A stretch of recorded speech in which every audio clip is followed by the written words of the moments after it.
Another week of Talkin Beavers heading your way as the women claim a third consecutive Pac-12 title. What lies ahead in the conference tournament? Plus, we look to the future of the men's program. We're going one-on-one with Oregon State assistant coach Stephen Thompson, how his younger son Ethan can impact this team next season. And as the weeks wind down for Sydney Weiss and the seniors at Oregon State, what will her legacy for the Beavers be? Talkin Beavers starts now.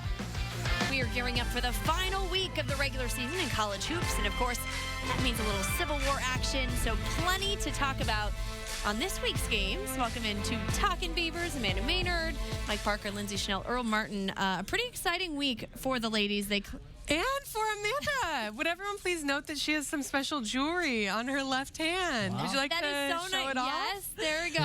Thank you, Lindsay, for calling me out. Back from vacation, nice little trip to Hawaii, and I got some a special gift too. That's great, you know. Congratulations. So exciting for me, exciting for Oregon State women. We can have a Talkin Beavers special at your wedding. Exactly. You were down there, Lindsay, both Friday and Sunday. What was it like being down there for them clinching another title? Okay, first of all, Friday night, how about the fact that the first ever sellout in women's basketball history, 9,600? 604, Yeah, I knew Mike would 9,000 know. people. You guys, it was amazing. You know, but just talk about a gritty win. First of all, I think Sydney Weiss put in maybe 3-4 miles running off just screen after screen after screen. Stanford did an incredible job defending her, and she still finished with 22 points. So they clinched a share of the regular season with this win over Stanford, and then they won it outright when they beat Cal Sunday morning. But what an incredible feat for a group of girls that were picked to finish 5th in conference. Yeah. Lost 4 huge pieces from last year, including 3 starters?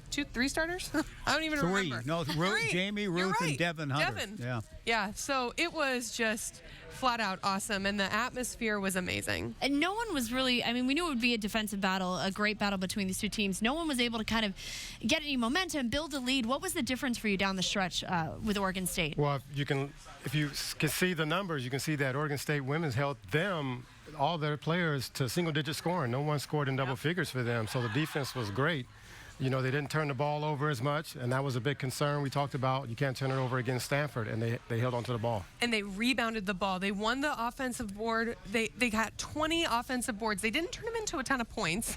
Well, there was one possession that they had like 7 offensive boards, but they kept the ball away from Stanford. And what the key possession, though, that gave them the lead came on the offensive rebound where Marie Gulich, who has another, big year coming, but Marie gets the offensive board, goes back up, gives the Beavers the lead back, then hits 2 free throws. I think that's symbolic of, the Beavers have won it 3 straight years, but they've got players coming back like Marie who'll give them a chance to do it again. And you know what? They step up in important moments. Marie had not hit 2 free throws consecutively all season long. Against Stanford, she nails it. Yeah. In our Comcast business class, we're taking a look at the ladies Pac-12 standings. Again, 3 straight titles. The only program other than Stanford in the Pac-12 to win at least a share of You guys, 3 that's consecutive incredible. league titles. I mean, how impressive is that? Again, he hasn't. And the People only didn't school, think the only Scott Rook could school, do it. men's and women's, to do it 3 times in a row, men and women both. Look, when Scott Rook got this job, I remember a few D1 coaches telling me, this is ridiculous. I can't believe they hired a D3 guy. He's going to have no idea what he's doing. And 3 in a row. It's remarkable. But here's the thing. Scott has said multiple times, Earl, D3, you have to hide weaknesses. And that's what he does at Oregon State. They were in games early. You know this because Alyssa played for him early on. They had no business being in because he knew how to hide things that players were bad at. Like Jamie Wisner, this wonderful player that we all love, could not play defense to save her life for the first year and a half. But you can hide it in a zone. Yeah, she couldn't play defense as well, and she couldn't really go to her left offensively, but he could draw up stuff to allow her to do something different and take advantage of her skill set. Certainly a lot more on the ladies later in the show. We're going to break down the Pac-12 bracket and take a look at Sydney Weiss's legacy at Oregon State. But coming up next, Earl sits down with assistant coach Stephen Thompson to discuss his sons Stevie and Ethan, what Ethan will bring next season. Back here on Talkin Beavers, and we're heading out our Wilson Motor game balls. And Earl, we're going to start with you. All right, my game ball is going to Michaela Pivick. She didn't shoot the ball well against Stanford, but she was in every play pretty much, getting her hands on the ball, tough rebounds, And then against Cal, she helped close them out with 9 points and 8 rebounds. I think she had a block in there, too. Just all over the place. That was a great play from her right there when she threw the ball ahead. Yeah, just all over the place, and just had a great freshman year. Lindsay, who do you have? Well, of course, I'm picking Sydney Weiss again. How can you not? 22 points, like I said, had a great night against Stanford, even though they played incredible defense. 2 rebounds, 5 assists. Then she follows it up against Cal, one of the most athletic teams in the conference, with 19 points, 6 assists, 3 rebounds, and a steal. I mean, this girl is just a rock star. We have a great interview with her coming up a little later in the show. Mike, who do you have?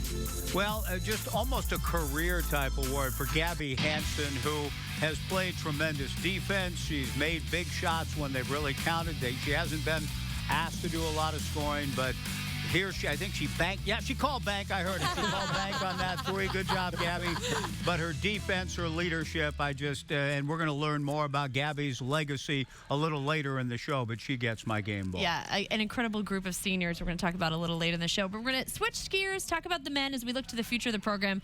A lot of people excited about Ethan Thompson. Earl had the chance to sit down with a guy who knows him pretty well in our Beavers interview of the week.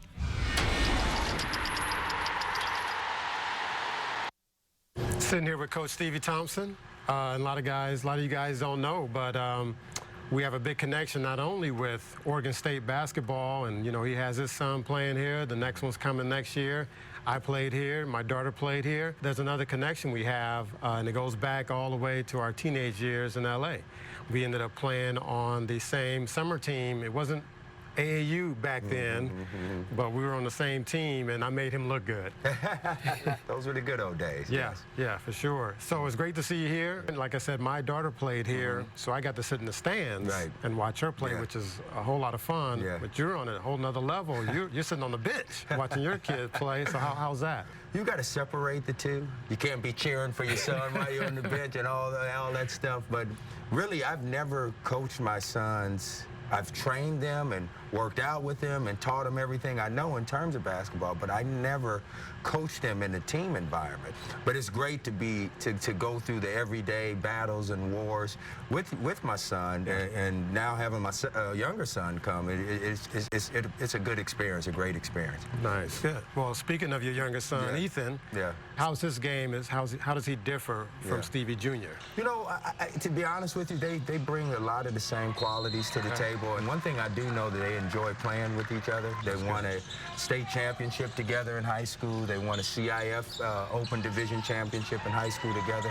So they complement each other really well on the court. And their approach to the game is very similar. And I just look forward to having him in our program as well. Not only because it's my son coming, but it's another really good, talented player that helped this program reach the goals that we wanted to reach. Good. So you see him making a big impact. I do. Did he really consider both Oregon State and Syracuse? Yes, he did. Yes, he did. When he got that Syracuse offer, I said, man, I got to get on my recruiting game now, because growing up, we talked about Syracuse a lot. They were, that's Daddy's school, and Syracuse was mentioned a lot in our house. And so when he got that offer, his eyes bugged. I said, wait, hold up. Let's calm down, grade, exactly. But at the end of the day, he felt that his future and where he can reach his goals and where he wanted to be was here. In Stephen Jr.'s situation, we started that recruiting process with Coach Tinkle and the staff, and Stephen fell in love with the staff. But I think what really sold him here is I think he and Trace really had a great bond during that 2 or 3 weeks that he was up here, and I think that put it over the top for Stephen Jr. And kind of the same with Ethan. I think Ethan, over the last few years, has been up here so many times. He's already kind of in the program, and I think he felt at home with it. And so I think those were big factors in him choosing to come here to Oregon State. Making the adjustment a lot easier. Yeah. Really great to see you. Yeah. Well, good to hear you too. I mean, you've always been, I've always had a lot of respect for you, because not only were you a good player, but you always handled yourself with class, and you're still doing it the same way now. I'm not going to say how many years later, because I don't want to age us. You haven't changed who you are in all those. Well, not in all those years, in those few years. Yeah. great interview by Earl, but Stephen Thompson. Obviously, again, Dad says he's going to make a big impact. What do you expect? I do expect him to make a big impact. He's a little thicker, a little stronger than Stevie Jr., which is great. We need that. But he's going to help a lot with scoring. And obviously the Beavers need that quite a bit. But he's going to bring in more points for the Beavers at a different position. I think, too, that, correct me if I'm wrong, one of the differences with him is he can truly create his own shot and create for others, whereas I think that Stevie is great when he's open, but he's not as great at creating for himself against tough defense. Yeah, Stevie's more of a pure scorer than Ethan can do both. And Ethan, too, brings a defensive tenacity. The number that I have been as impressed with anything, 2 games against Lonzo Ball.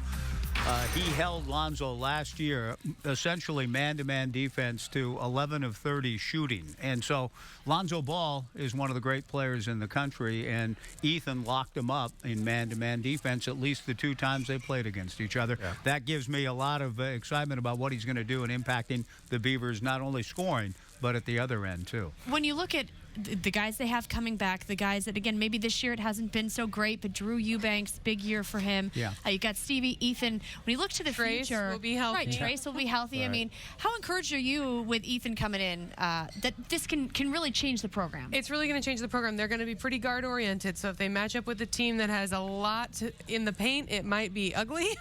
So they're going to have to really develop that defensively, but I think they'll be able to run and score, and I think they'll just be more fun to watch. Yeah. All right, up next, still look at Sydney Weiss and the senior class. Nice guy. They planned that. They practiced.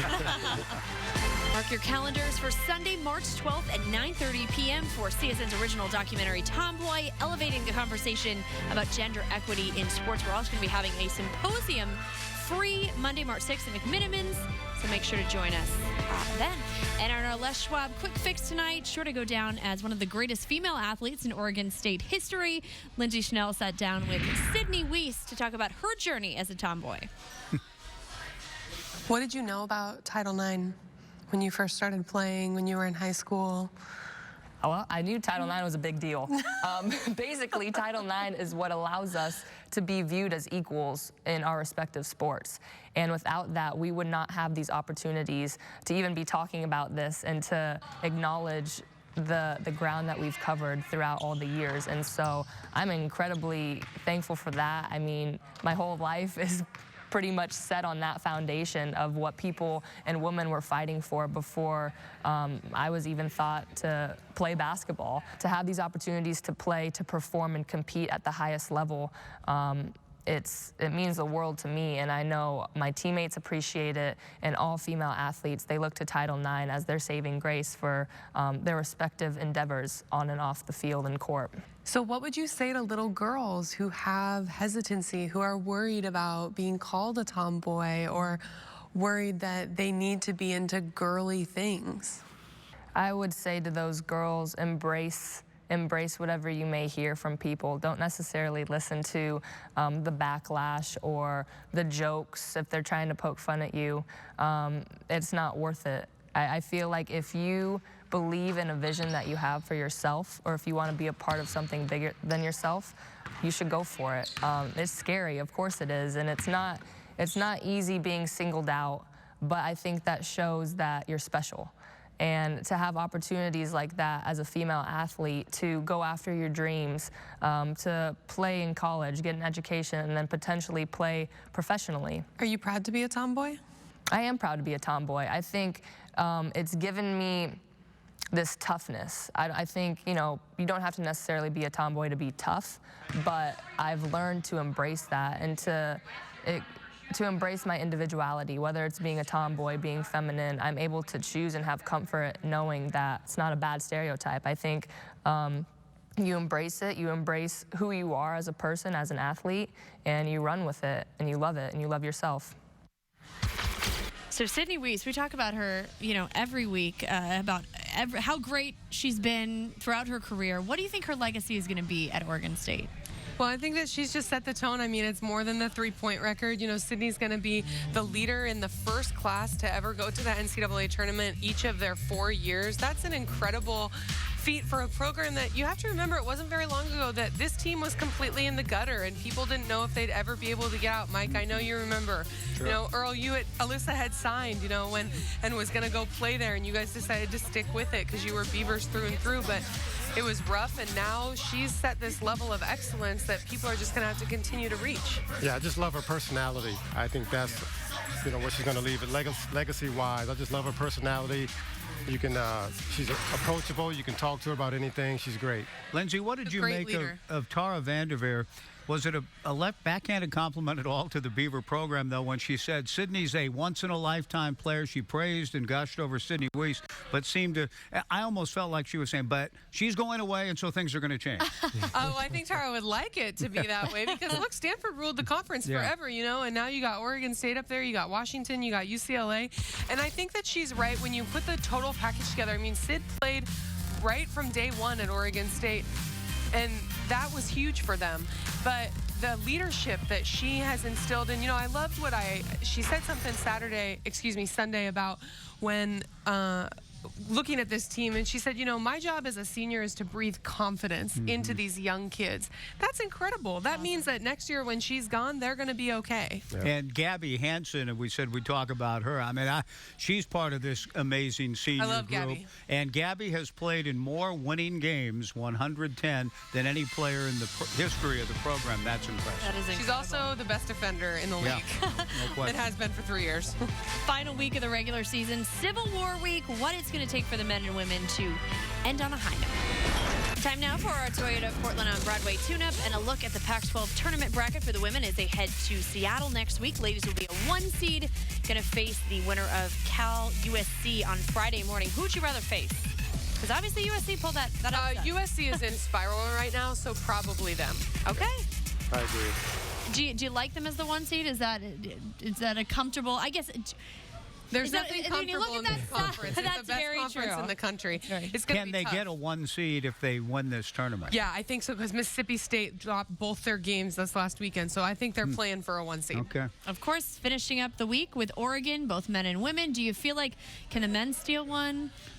Oh, Not where's from that the Ducks. face? Well, it's going to be awful hard. And they're at home, which is the only place they can probably win, but probably not going to happen, unfortunately. I'd love to see it happen, but, you know, I think the guys are pretty tired now. I think they're tuckered out. And you know, the game in Eugene, the first Civil War this year, was embarrassing for the guys. So I do know that they're going to come back, and they've got a week to rest. You're right, Earl, about the fatigue. Coach Tinkle alluded to that. They were worn down in that Bay Area trip. I think they've got the wherewithal to put together a game plan and give themselves a shot in this one. It's a long shot, but I think they're going to play very well. They have improved. And give themselves a shot. The men have improved all season. Yeah. The Ducks are also better, though. So I would be, if I were a betting woman, I'd be taking the Ducks for sure. All right. And, of course, we'll be back here next Wednesday at 8:30 p.m. Thanks so much for joining us. Have a great night.